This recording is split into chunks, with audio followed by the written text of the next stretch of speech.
Hey guys, Jonathan here, and today I've got the new $28 Lego Back to the Future DeLorean, and I had to get dressed for the occasion because this is heavy. Or should I say, great Scott! Ah, Doc, this is heavy. Let's start breaking down this awesome set. I cannot wait to show you guys this one. So our first minifigure is Marty McFly, and the head that they used here is a pretty generic head. It's been used on like young Han Solo and Hawkeye and Steve Rogers. It's just not a head that I think is particularly a great representation of Michael J. Fox, but, you know, we do get an alternate expression here with kind of an angry face. I actually think the original Marty from 2013 is a better representation of Michael J. Fox's facial likeness, but regardless, I'm going to do a comparison video between the two sets here soon.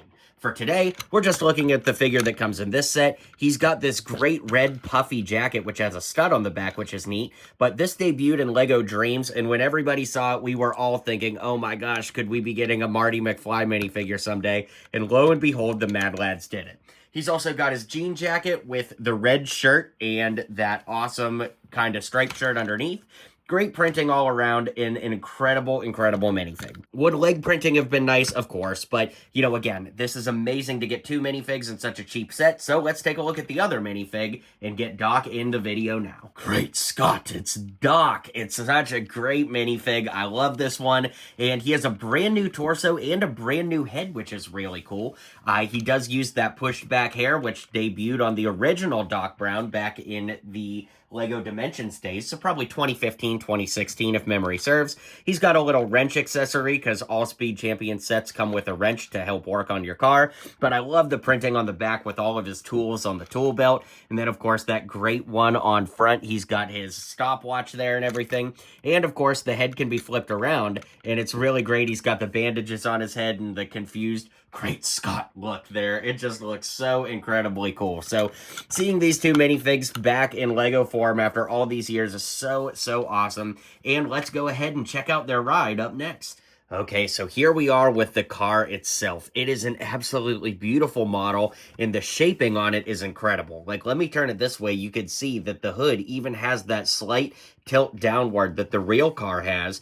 And I would say the only thing, if I'm being honest with you, that disappoints me about this is the fact that the doors don't open at all. In fact, to access the inside, we lift off the entire front windshield piece. And then, of course, we can see the inside, which we'll take a detailed look at in a moment. But, you know, the most iconic thing about the DeLorean's build, in my opinion, is the fact that those gull wing doors open on the side. And I don't even think there's a way to mock that without getting rid of this windshield. And because the windshield needs to fit an 8x8, you know, seat here, I just don't think that there's any way to fix it. I would love to see somebody try, but I don't really know if that's possible. Of course, it would also be nice if that little gap right there was closed in, but again, with the shaping of the car, I don't mind it. Plus, it allows us to be able to see the plutonium chamber in there, which again, we'll look at the inside in a little more detail here soon. For the most part, it's actually very much printed pieces. Like, every single one of these translucent blue pieces is printed. The hubcap pieces are printed. We do have stickers on the doors and just on the sides there, ironically. Then we have the DeLorean Motor Company sticker on the front. But beyond that, even like the headlight pieces in there are printed, not stickers. So it's really impressive how much of this is printed. The tail piece here that says DeLorean, that of course is printed, or is sticker, excuse me, but we do have a printed out-of-time license plate, which is incredibly cool. And while we're focused on the back here, I love the way that they got all the time machine junk built into the back. It looks great, and we might as well go ahead and start the transformation into the Part 2 car now. So basically, we're looking at it in Part 1 mode, so we need to pull out the lightning rod here, which of course is just a Lego fishing pole piece, but it works literally perfectly.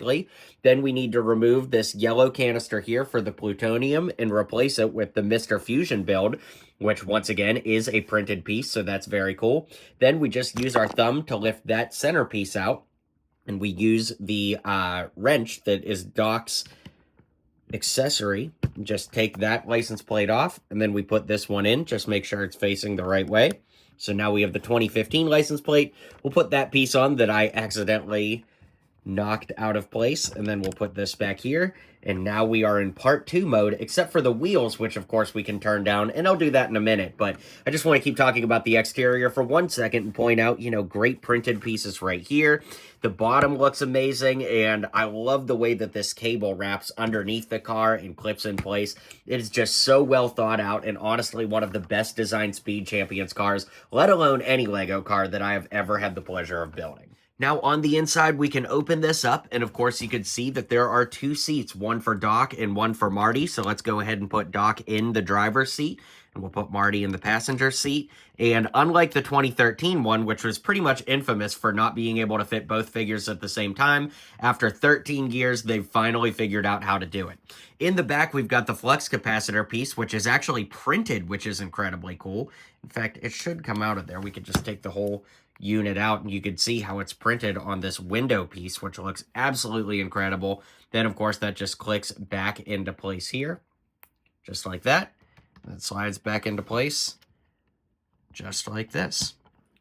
All right, there we go. Now we'll flip it around. You can see we've got a little, you know, actually, let me remove Doc and Marty. It's just easier to see inside without them in there. But we've got a little computer chip there. And then, of course, we've got the gear shift, the time circuits, which, once again, is a printed piece, which is absolutely beautiful. And the plutonium chamber piece there, that is a sticker, but I don't mind that one so much because, you know, there's 2x1 cheese wedge slopes are pretty easy to put stickers on in general. So overall, really, really incredible. Absolutely love it. And now let's go ahead and transform those wheels and show you what it looks like in 2015 flying mode. Now that we've changed everything in the back, the biggest thing to change, of course, are the wheels. So you just pull the entire wheel out. Easier said than So you just pull the entire wheel out like that. Then, of course, we need to take this Technic pin out. And then we have these little pre-built things here. So it's a 1x4 with a little droop down thing there. And then you put that piece here. Then you put the entire wheel tire piece into that. And then you'll see that there are 2 studs up top here where we can do that. And you'll see I already have the bottom ones done. So then we just repeat it for the back wheel here. Nice and easy like that. And although that did just fall off, that was more user error. It actually is a pretty solid connection. So we go like that, we go like that, and then there we go. All of our wheels are ready for flight mode. I will say they are just a little bit loose because you only have connections on the end. Like, see this piece? It's kind of hard to get all the studs to connect, and then these pieces on the side fall off. So I wouldn't say that this set is made for super heavy play. I mean, it definitely can withstand it, right? But, you know, you gotta be a little bit more careful while you're navigating it. Oops, see, I lost one while I was showing you the other side. So it's not like it's super finicky, but it's kind of acting up on me because as I'm trying to explain it to you, the pieces are falling off. I promise it's definitely a lot better in person, but I always try to keep it real with you guys that, you know, whatever I see, I always report on, so to speak, and they're just a little bit finicky. So just be careful with those wheels. Don't want to lose them or have them fall off if you can help it. And of course, here's the car after it's been transformed into the Back to the Future Part 2 version. Nothing on the inside changes, and really the only things that change are adding Mr. Fusion on the back as we saw, changing out that license plate, and the wheels, which of course turn down, which are really incredibly cool, and it really looks great flying. Like, this literally looks straight out of the movie, and this is just such a dream. I can't believe how great this set is. I love it. All right, let's zoom out and finish up this review. All right, guys, let me know what you think of the $28 LEGO Back to the Future DeLorean. To me, this is pretty much a perfect LEGO set in every way, and I'm so excited for everybody to be able to get this one on January 1st when it drops. So let me know what you think, and I'll see you guys in the future.